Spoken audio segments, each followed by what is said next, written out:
Hello, Trisha. Hello, Sophie. Hello. So we have decided today to think together about the component of difference. Mhm. And I thought, or we agreed that what might be a nice way to start this is to share the latest update from Nancy on this component. Because I think of all of the components in the time I've been doing this work, this one's probably had the most evolutions and the most change. And so it'd be really nice just to make sure we're on kind of the ground that we're on. So I'll share this. So this was dated February this year. So this is the kind of the latest update. And what I'm reading from is Nancy's, one of her fine points. So what is this component anyway? And that's a good question, isn't it? What is this component? For 30 years, we have been trying to define the component of difference, or diversity, as we called it while that term remained fresh. There have been 5 definitions so far, and I've been involved for 4 of these. I wonder if you've been involved for all 5. So the first was adding quality because of the differences between us. The second, encouraging divergent thinking, ensuring diverse group identities. The third, championing our inherent diversity of identity and thought. 4, prioritizing group identities and understanding their lived experience. And the 5th, and this is the most current evolution, is committing to freedom from untrue assumptions driving prejudice. So the first 4 were nuanced versions of each other. They helped, but they described rather than defined. The 5th and current version finally, hooray, defines, as any good definition should. So I propose we now try that definition, committing to freedom from untrue assumptions driving prejudice. I've talked with various collegiate colleagues about this definition, and we agree wonderfully that it does the job, but its own difference can at first be startling because it can seem not related to any of the others. So I offer this thought pathway to show the logic behind the definition. The observation. Untrue assumptions lived as true inhibit independent thinking. Prejudice is a body of untrue assumptions about group identities. The implication, prejudice is therefore a thinking inhibitor. The consequence of that is to think for ourselves well, we need to be immersed in a commitment to freedom from prejudice. The action. To manifest this commitment to freedom from prejudice, we can establish the practice of, number 1, equal turns to think and speak. Number 2, uninterrupted attention fueled by interest in where the thinker will go next. We can express this commitment and achieve this freedom also by populating thinking times with as many different group identities as possible. We can then strengthen this commitment through the time to think diversity process. Here, we increase our knowledge of the assumptions that drive identity prejudice, deepen our understanding of the lived experience of those identities, and free ourselves of our own internalized versions of that prejudice. There's a lot in here, isn't there? That's why.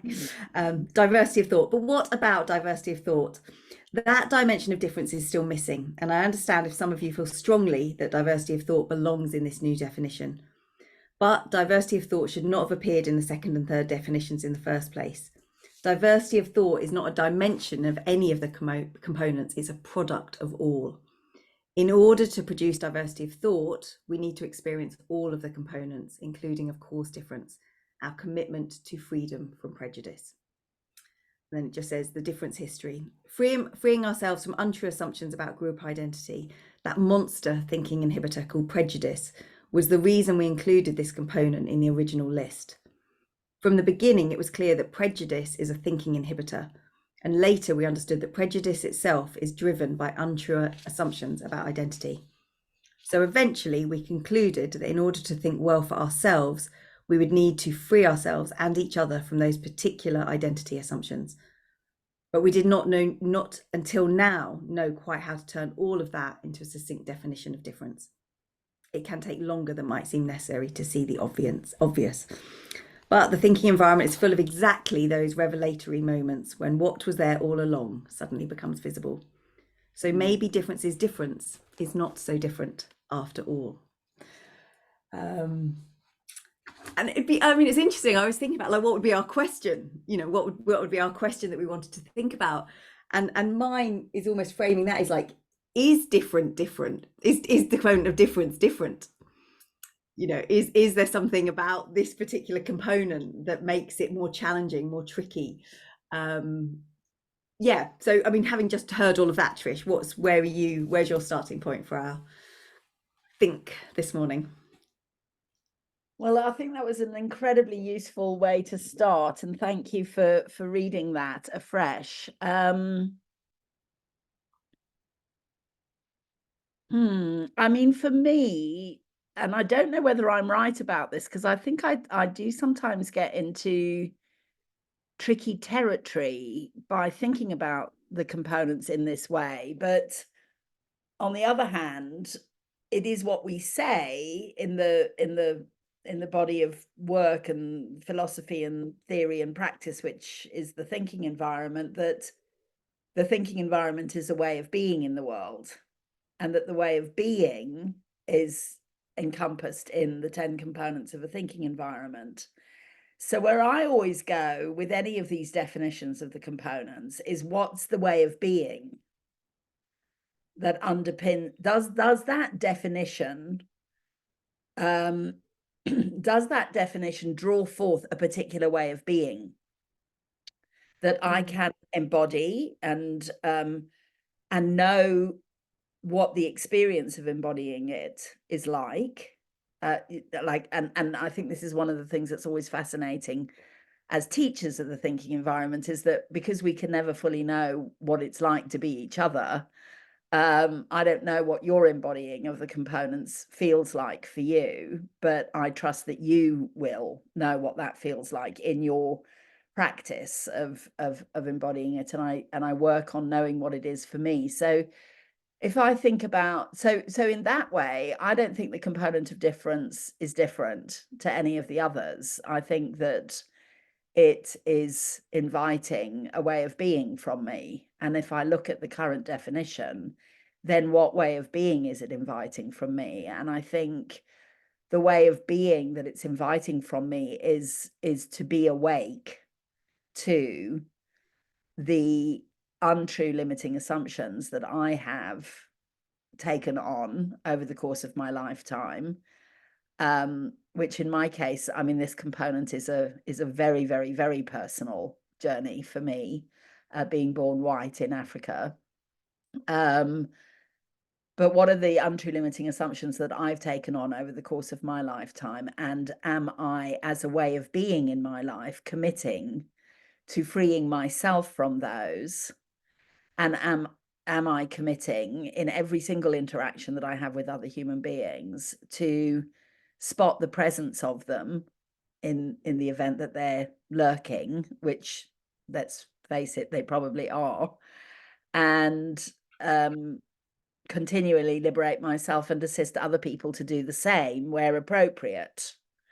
And that's a big question, how do you help someone to liberate themselves from untrue limiting assumptions that might be driving prejudice in their way of being in the world if they're not thinking about that for themselves? And I think that's a big question that I sit with, in terms of, if this is an invitation to commit to creating environments that are free from those assumptions that drive prejudice, then how do I help other people to do that if they're not focused on that for themselves? But those are my freshest thoughts right off the bat. What do you think? God, even as we're just starting to explore this, Trish, I think what it makes me really appreciate is like how big the components are. So in some ways they're so simple, aren't they? We talk about these components and they say, and yet actually you take any one of them, like especially like this particular component, and there's like a lifetime's work involved in being this component. And I think maybe that's why it can sometimes feel quite big for people. It can sometimes feel quite challenging. And what I always go back to, so when you were saying, like, when you explore the components, like, I love that when like when we talk about the components and we say it's like it's something that people need in order to think well, and it's something that can be missing, but it's also something that can be presenced. And I love that kind of that little structure. Me, I like a bit of structure. Because when I think about all of those, it's like, well, of course, you know, for me to be able to think as myself, of course I need what makes me who I am, you know, all of that experience I've had to make me who I am now. I need that to be not a thinking inhibitor. Mm. And I think this component really challenges me to really think about, so like I've got to challenge my own assumptions, and I've got to challenge my own prejudice about my own group identities that might limit my own thinking, which is like a lifetime's work. And so there's that piece, but then I've also got to be aware that I'm also judging and prejudiced against other people. And so there's this dual work that needs to happen in order for us to sit with other people. So we've done our own work, but we've also then, that would then enables us to have less. And when I think about this, I think there's so much in this, because as soon as I've got judgments or assumptions about who I am, my group identities, my lived experience, I think it doesn't take me long to jump from that to actually feelings of shame or feelings of fear or feelings of embarrassment. Because sometimes these are the very things that I don't want to admit to myself, you know. And so, and then we've got that interplay of like denial. So it's like, oh, it just feels really uncomfortable to think I might be as judgmental as I am or as prejudiced as I am. And therefore, I don't like that feeling because it makes me feel like I'm not a very nice person. And so I'm just going to pretend it's not there. But if I do that, not only am I inhibiting my own ability to think, but I'll also be inhibiting other people's ability. Mm. You know, and that's where I think this work is so deeply rich, but also incredibly challenging. Mm. What do you think?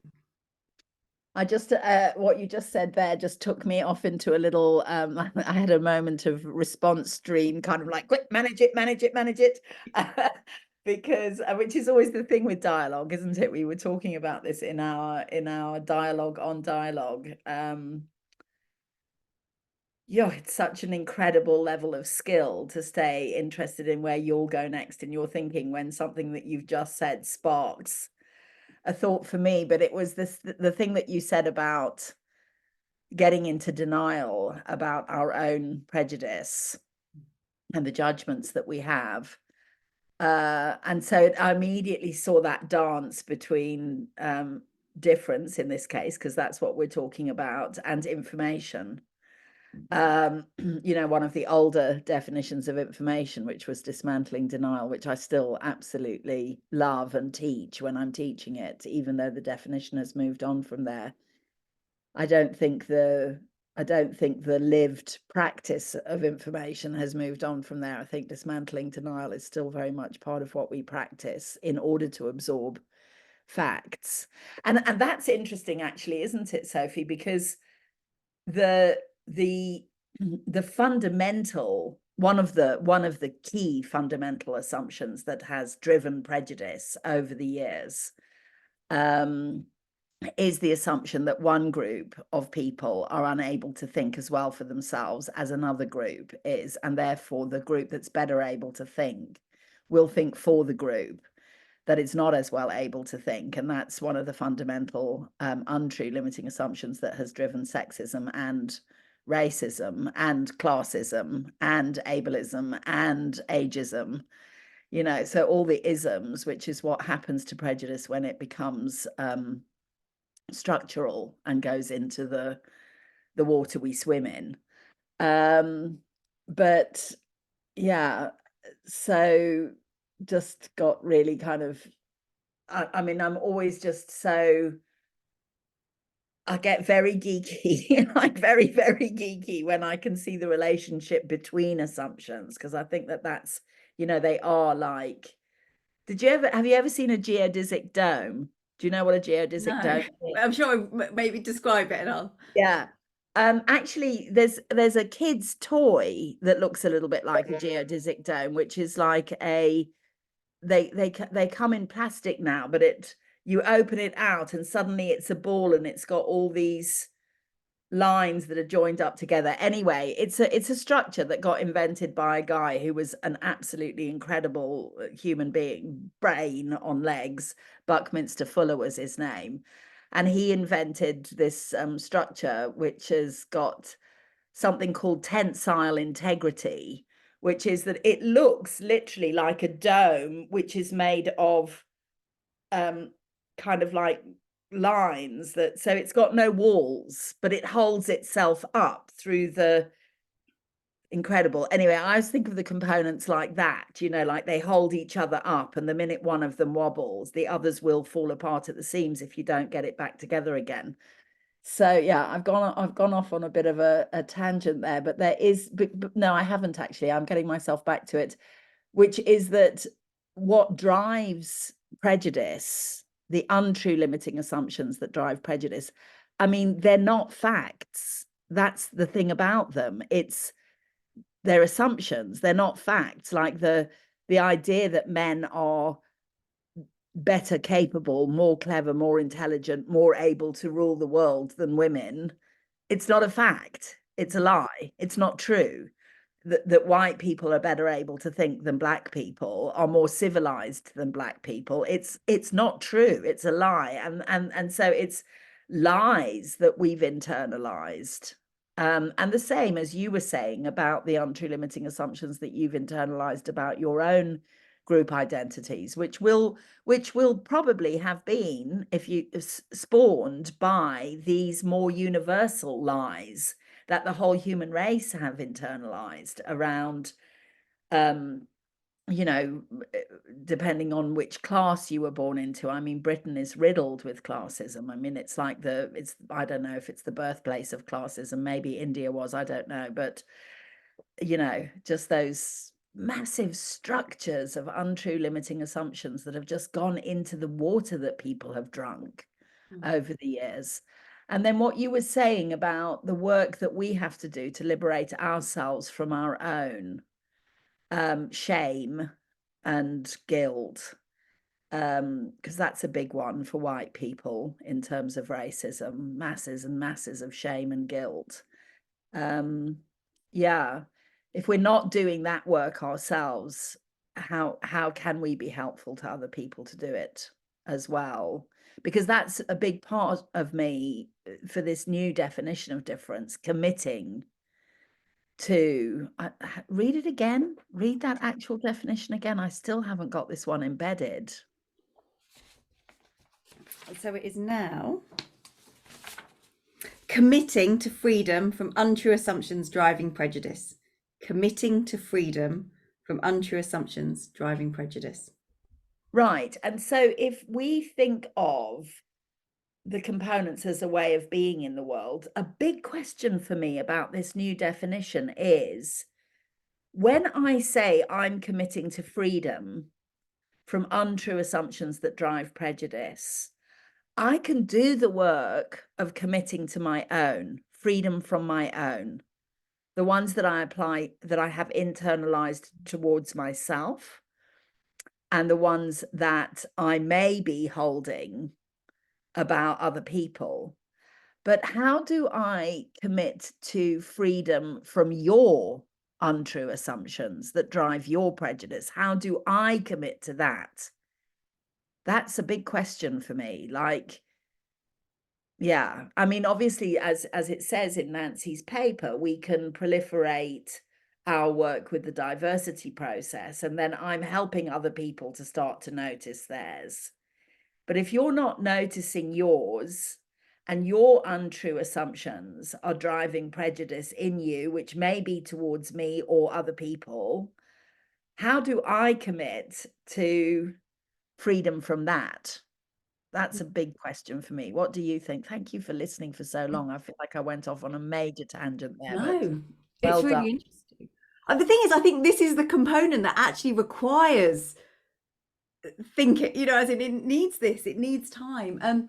So when you were just saying that, Trisha, like part of my response to that is my commitment to allowing other people to get free from their untrue assumptions is immersing them in a thinking environment. Mm. Because I suppose my experience of being over years and years and years and years of thinking for myself, it's actually very hard to stay in denial over time. So it might be for a while, but actually, as I do more and more thinking sessions, and as I have somebody else who's listening to me with encouragement and interest and treating me like an equal and appreciating me, actually there's something about what all of those judgments, all of that prejudice, it feels like there's more space for me to think about it. And I think part of, every time we can create the conditions where someone can really think for themselves and challenge any assumptions, it might not be about prejudice, but they're learning to unpick, what has limited them. And I think over time, we will eventually start choosing topics which do require deeper work and do touch into those topics around what am I ashamed of, and where don't I feel worthy, and where don't I feel safe, and do I feel like I belong? Because my experience is yet sometimes I think, and it's quite transactional and it's quite, but over time it isn't. You go for that deeper work, and maybe this way of being the same with it's like it's a practice and it's a journey, and it's not like my commitment is to stay with the practice, and my commitment is to keep thinking, and my commitment is to allow you the time, or the time to take the time it takes to do the work without losing my sense of ease, and without losing a sense of equality, and without thinking, well, just get there. So I think there's that commitment that we can do that. And I also think this commitment to the other person, like how do I be that with you,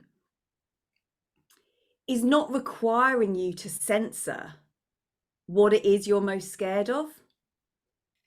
And I think that's the work of a thinking environment, isn't it? That you can choose a topic where you can think about this.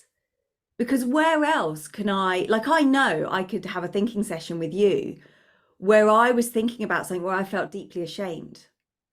So whether that's about race or about whatever it is that's come up for me, where I've got prejudice, and or even, like the lesser cousin of prejudice, like judgment.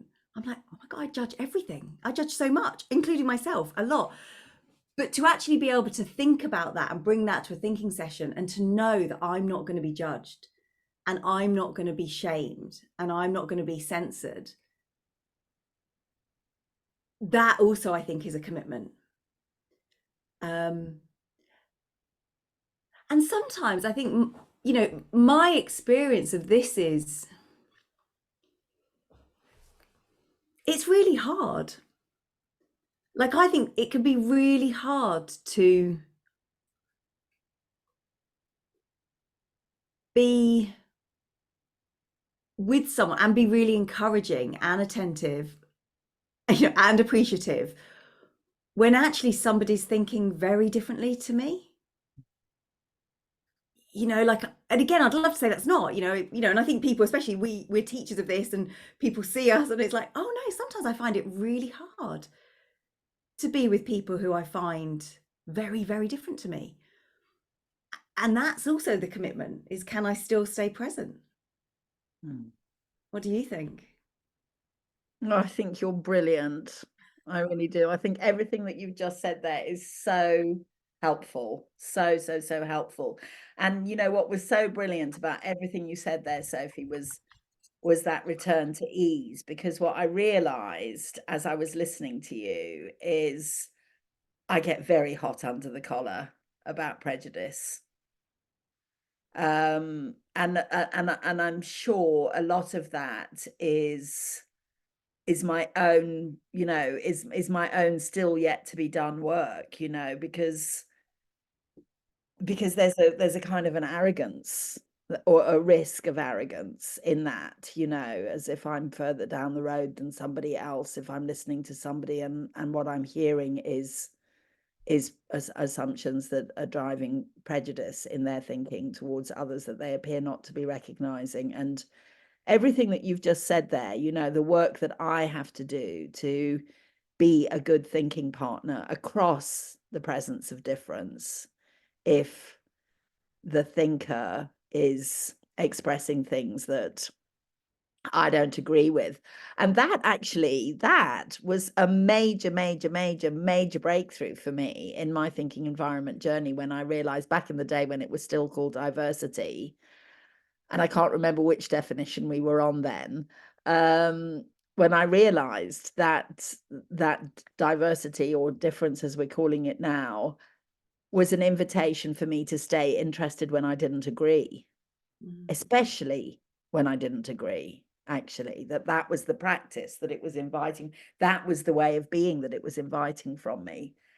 So I love everything that you've just said there, because it's a huge call to ease, and to trusting the intelligence of the human mind that I'm listening to, which I think is the big promise that we make as thinking partners, is to have faith in the intelligence that's at work in this human mind that we're listening to, and that if that intelligence is currently laboring under some falsehood, and hasn't yet recognized that it is, and therefore isn't liberating itself from it, my job is to trust that process, and not think that I know better for this person, because what do I know? I don't know what this human being has gone through in their life that's given rise to those internalized assumptions in the first place.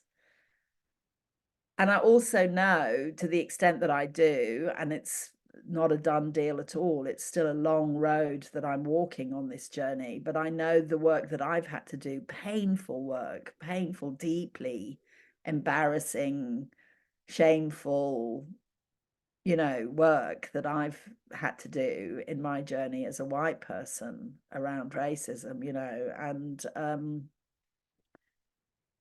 yeah, so I think what you just said is just such a beautiful reminder that's the work that we're doing here. And absolutely, you're right. If we're creating thinking environments for people, that is a perpetual onion layer peeling exercise of removing the things that are getting in the way of our being able to think well for ourselves, which will include the untrue limiting assumptions that we've internalized over the course of our lifetime, whether it's about group identities or something else. So thank you for what you said there. That was really, really helpful. What do you think now? Oh, as you were talking, there's something for me here, Trisha, about safety.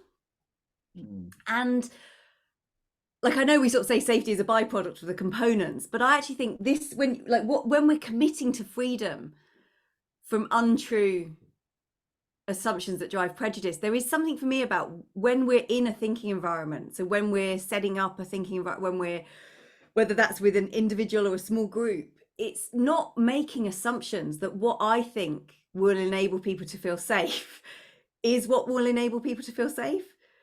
So there's something for me about, how do I know that just because, so me as a middle-aged white woman, like, I do something, I think, oh, well, that'll make us safe. And there's something about, how do we populate that space with a real humanness?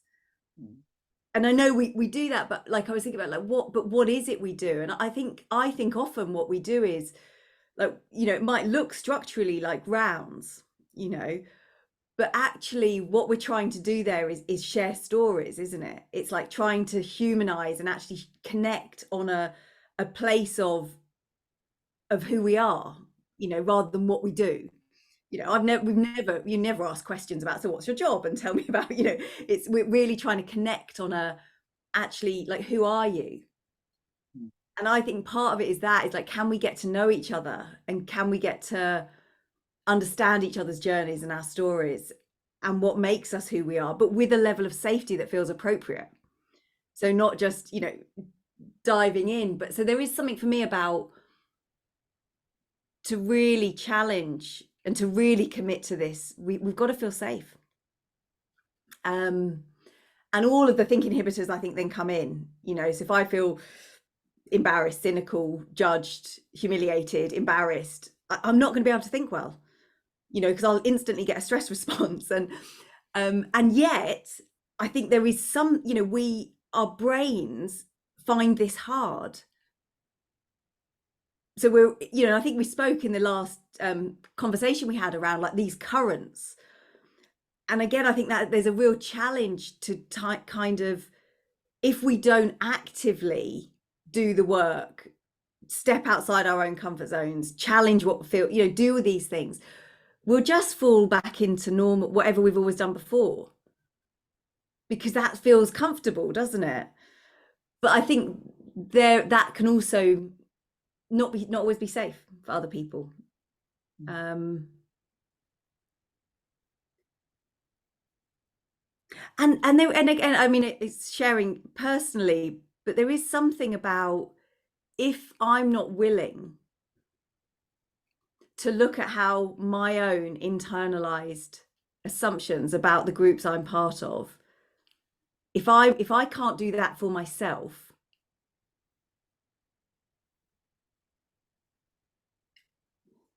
there must be a part of me that feels there's something wrong with that. And therefore, if I think there's something wrong with how I'm feeling, I'm naturally going to tether you to that feeling. And that's going to all be invisible. But I will censor you, I'll tether you to the limits of my own prejudice, I think. Which is horrible to admit, isn't it? Like, that's hard. It's hard. What do you think? Yeah. I'm pondering what you've just said. I feel like I'm going to need a lot more time to think about what you've just said. So let me see if I can work my way through it. So if I'm not willing to look at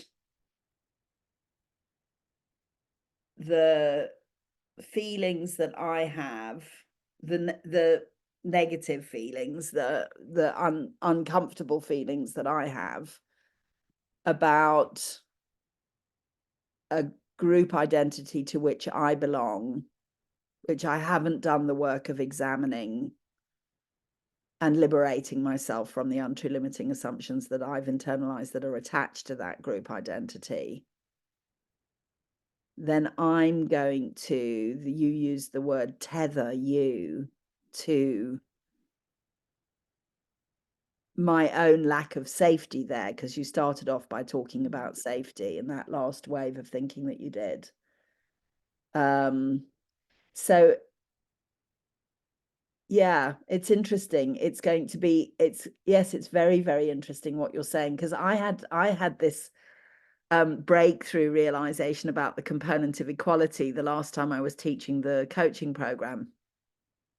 And what I realized was that with regards to the component, I mean, isn't this just amazing? I mean, 19 years in and I'm seeing something about a component that I've never seen before. I just love that about this work, that, you know, it's, yeah, I mean, it's just, you just keep going and keep going, don't you, in terms of what you discover with regards to it. But the realization that I had is that I can do everything in my power to create the experience of equality for you between us.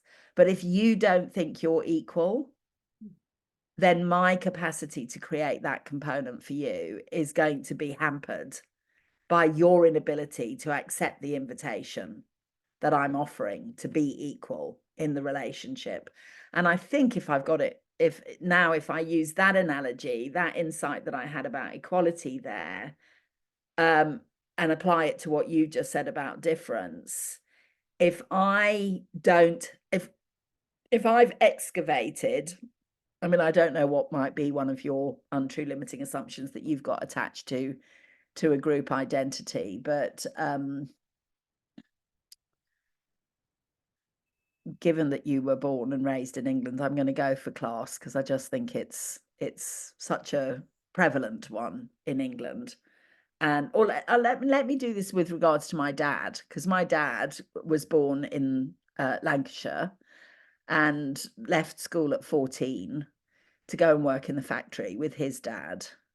And by the end of my dad's life, he was the chairman of a group of companies all around East Africa, self-made man, not super wealthy, but had done well for himself and was able to leave money in his will to his kids and stuff like that. You know, I mean, he would nothing that he could have ever envisaged with the childhood that he had.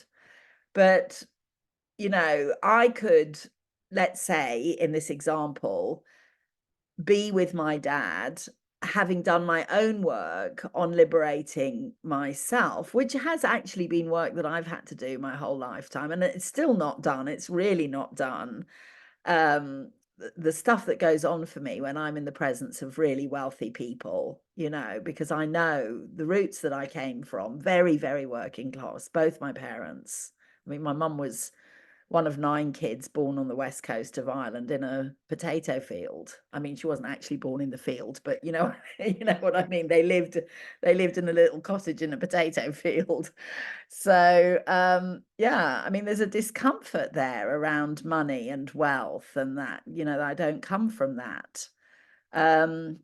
So anyway, the point I'm making here is, if I've done all the work that I can possibly do to liberate you and I from those untrue limiting assumptions around money and wealth and class and all of that stuff, if you haven't done that work, it doesn't matter how much I'm creating an environment for our thinking to be liberated from that. My capacity to create an environment free from those untrue limiting assumptions that are driving prejudice with regards to class and money will be tethered by your not having done that work, and by your, let's say you in this instance, I'm making an assumption here, but you're still carrying shame around that. So is that what you were saying, that your shame will limit the thing and the thinking that we can both do together, whether we're aware of it or not? Is that what you were saying, or have I misinterpreted? I think so. And as you're talking, for me, and again, this isn't thinking environment language, but there's there's something for me about authenticity. Mm. And you know, and I always love that quite, like, you know, being courageous and being authentic are the same thing.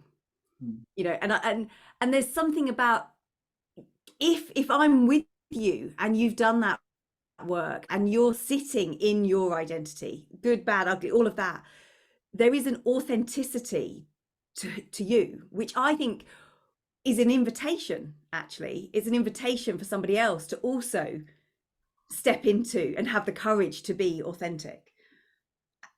And so I think, does it mean I can never do the work? I think it's much more likely I'm going to do the work when I'm with somebody who can sit with it, and they are who they are.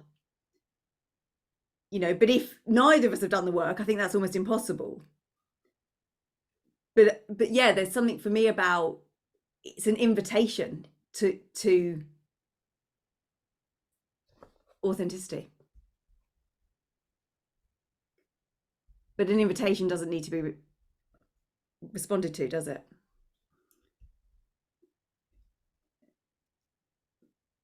Yeah. And so just say somebody's watching this, Trisha, Mm. and it's like, God, there's quite a lot in here, isn't there? And it's, so I suppose, what is it we would share?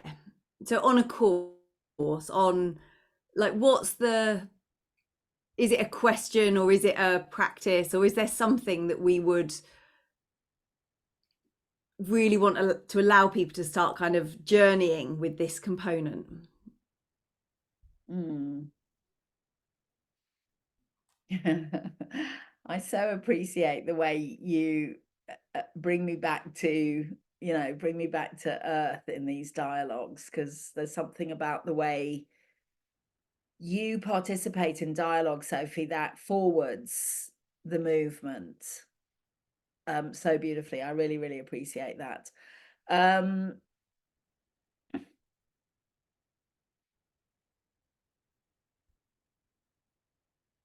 I mean, in a way, I'm going back to something that you said earlier, which is around feelings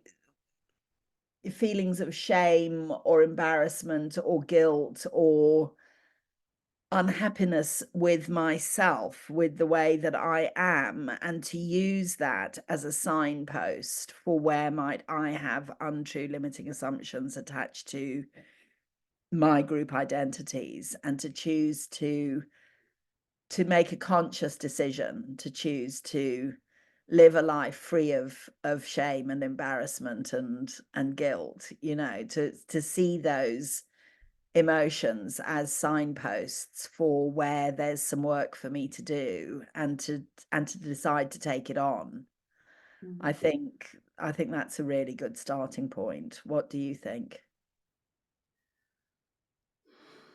I mean, I think from this conversation, what it's really encouraged me to do is to dedicate more thinking time to this area, like specifically, like what are the things I feel still shame around? What are the conversations I'm not willing to have? What would I be embarrassed about saying or doing, for fear of getting it wrong, or for fear of and there is also something for me about when, and again, I love this interplay with the components around, like when we talk about information, we talk being able to absorb information. I think prejudice stops me absorbing information. And again, if we define prejudice as untrue assumptions, of course it does, because assumptions stop us absorbing information. But there's something for me around when I'm in a position where there is conflict. I don't mean like high level conflict, but like just a disagreement. Somebody says something, I feel challenged, I can feel myself get that stress response. I think almost challenging myself at that point, maybe not in the moment, but to afterwards do the work about what was it that just happened that caused me to have that threat response. And I can remember years ago, Trish, I don't even think I shared this with you, but I remember we were on a conversation once, and it might even have been about this component, and you said something and I could feel my body tense. And I was like, oh, and then it was like, this is Trisha. Like, Trisha is not threatening you.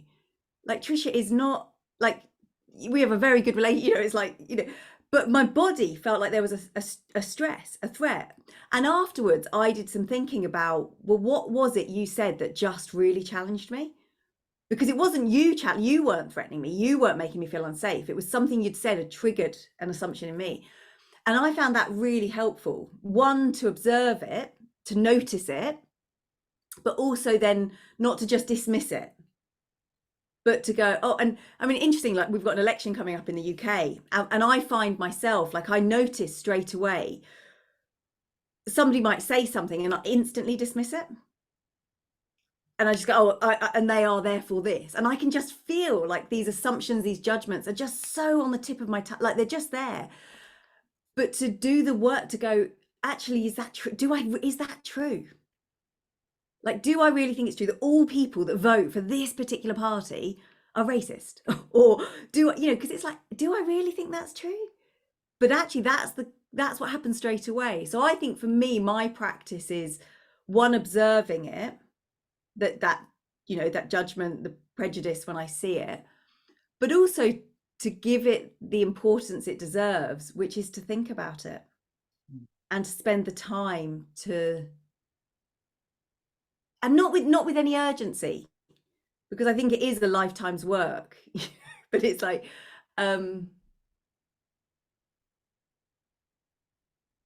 yeah. And I guess that's it, isn't it? Like, committing to freedom, it's not like committing to making it disappear. It's not committing to saying I'm never going to be prejudiced. It's committing to knowing that actually I will keep making untrue and limiting assumptions about myself and others based on nonsense. And I've got a space, because I know the thing might work, and keep challenging that. What do you think? Yeah, I love what you've said there again. And I think committing to freedom from untrue assumptions that drive prejudice includes creating the freedom for ourselves to be able to talk to one another about it. So I'm just imagining in those conversations where you're having that that trigger and that stress response, what would it be like if you were able to say to that person that you're listening to, who's talking about voting for whoever and about whom you're now having a reaction, I notice that I think that people who vote for that party are all like this. What do you think about that? You know, to be able to open up the dialogue, because what might we learn? You know, what might we discover that actually the assumption that we're making, I mean, we might discover that they're, I don't know, for want of a bet, let's use this example, racist or anti-immigration or, you know, whatever. But they might have very, very, very different reasoning and very different history about why that that we wouldn't have a clue of if we don't enter into the conversation. And I think I'm just realizing now that for me, committing to freedom from untrue assumptions that drive prejudice, for me, the lived experience of that is the freedom to be able to have those conversations with people and to not just dismiss them in my mind and shut down and write them off, and they don't even know what's happened, you know, inside me. But I've certainly stopped being a thinking environment for them, that's for sure. What do you think?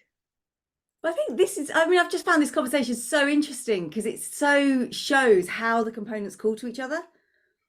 Because if I can't stay interested, I'll never be free, you know. And and then there was two other things that came to mind, which were in terms of like practices.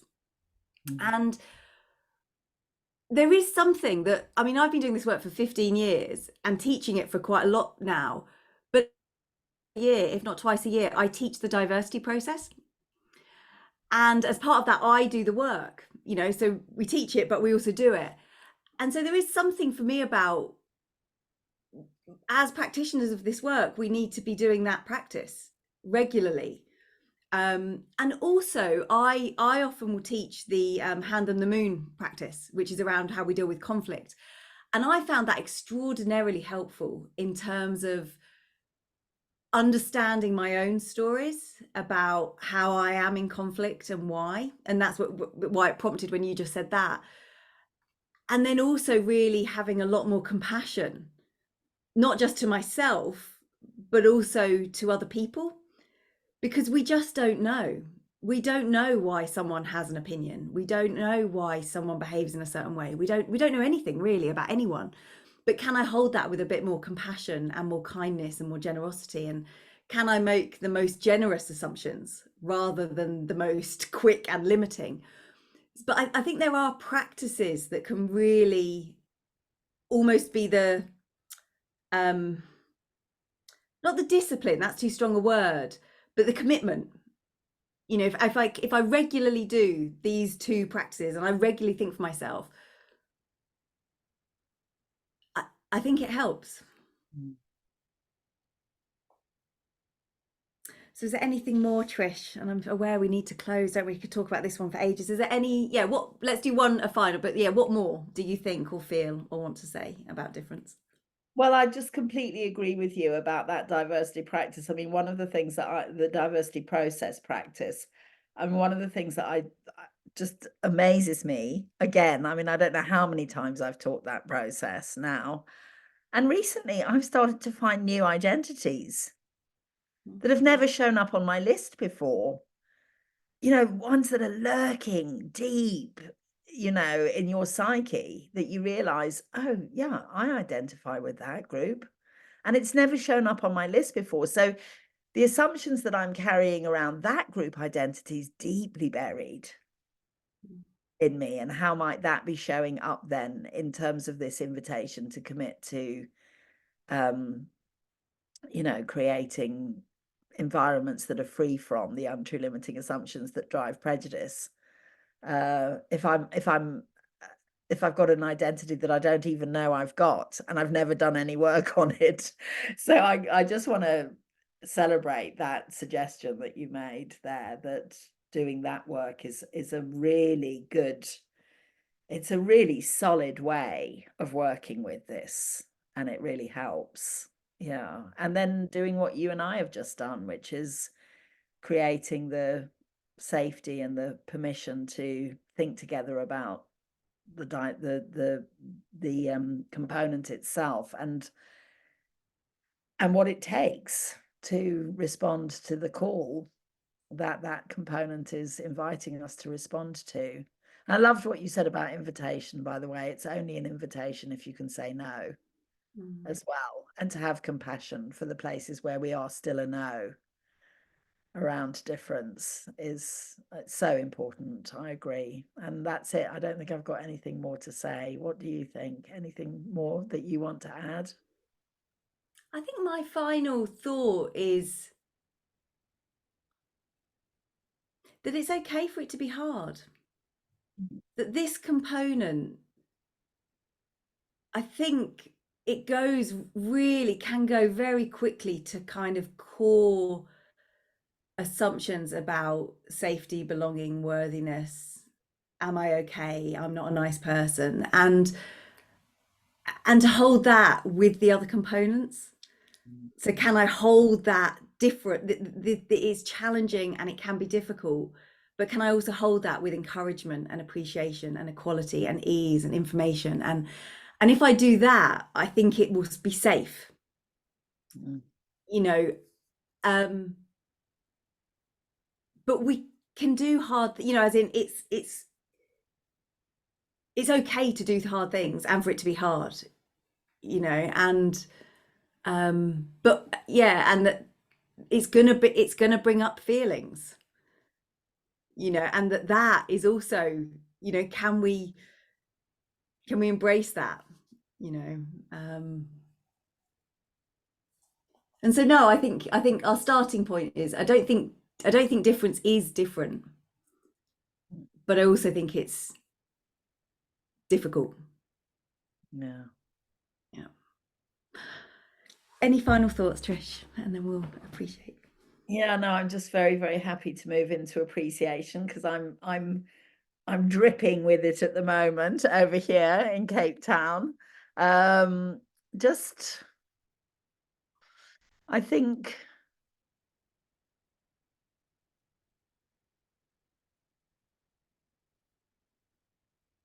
it goes to something that you acknowledged and highlighted in our time together today, the thing of authenticity and courage, and the way in which we create a safe space for other people because we go there ourselves. And I think there's something about your awareness, your awareness, your sharing of that awareness of the issue of judgment and how judgmental we are as human beings, and your ownership of that, and your ability to be real about it, makes you so safe. It makes you such a safe person to be with, and I really, really appreciate that about you. Yeah. Oh, thank you, Trish. I feel like you've appreciated me the whole session, so I will just allow that one to be absorbed. Oh, and Trisha, I think the quality that I really appreciate today is like and this is said in the most wonderful way, that you have this childlike delight and curiosity about everything, and you're just so interested, but it's the delight that you have in the exploration and the questions and what we don't know and how unattached you are to outcomes. It's like, let's just play, so it's, yeah, the curiosity and the inquisitiveness is what I'd like to appreciate. Thank you. Thank you. Thank you. Thank you for watching.